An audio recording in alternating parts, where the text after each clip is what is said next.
Саламатсыздар ма, құрметті әріптестер? Мен Кенжеғой Насвета Балабаевна, Сәтпаев қаласы, Ұлытау облысы, Бауыржан Момышұлы атындағы мектеп-гимназиясының тарих пәні мұғалімімін. Бүгінгі менің мақсатым өзімнің өткізген ашық сабағым бойынша өзіндік талдау жасау. Бүгінгі сабағымның тақырыбы менің Қазақ хандығының мемлекеттік саяси институттары деп аталады. Сабақ 10-шы сынып оқушыларымен өткізілді. Сабақты ерекше бастау мақсатында, алған білімдерін тексеру мақсатында оқушылармен бірінші кезеңде галереяға саяхат әдіс-тәсілін қолданды. Галереяға саяхат әдіс-тәсілі бойынша оқушылар алған білімдерін тексеріп, ол мәліметтерде дұрыс және қате жауаптар белгіленген мәліметтер беріліп, 15 шақты тақырыппен оқушылар жұмыс жасады. Галереяға саяхат барысында жинаған балдар бойынша оқушыларды топқа бөлдім. Сабақ топтық жұмыспен жүргізілді. Сабақтың тақырыбын тірек сөздер пайдалана отырып, сабақтың тақырыбын оқушылардың өздеріне айтқыздым.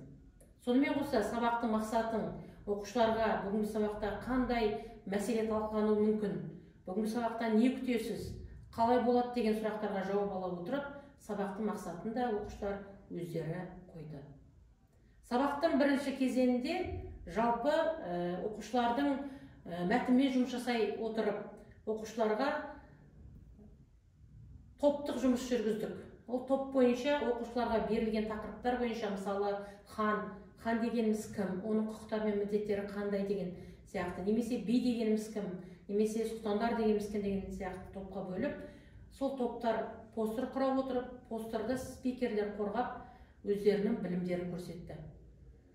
Бүгінгі таңның негізгі, бүгінгі мектептегі мұғалімдердің жаңа форматтық қолдану барысын қолдай отырып, менің өзім бүгінгі сабақты оқушыларды QR-код арқылы өз-өздерін бағалау әдіс-тәсілін қолдандым.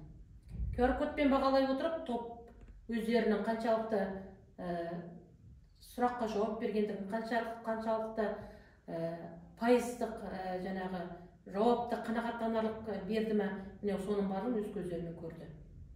Екінші мәселеде біз қазіргі мақсатта белгіленгендей, сабағымыз мақсатында белгіленгендей, бұрынғы қазақ хандығындағы қоғаммен қазіргі Қазақстан Республикасындағы саяси биліктің сабақтастығын пайдалана отырып, екі кезеңдегі, мысалы, хан мен президентті, немесе сұлтандар мен парламентті жан-жақты салыстырып, ұқсастықтар мен айырмашылықтарын айтты.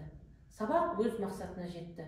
Оқушылардың сабақта мақсатқа жетуін тағы да біз QR-код арқылы белгілетіп, пайыздық көрсеткішін шығарып, бүгінгі сабақта кері байланыс ретінде осы QR-коды пайдаланып, сабақтың мақсатына жеткендігіне көзіміз жетті.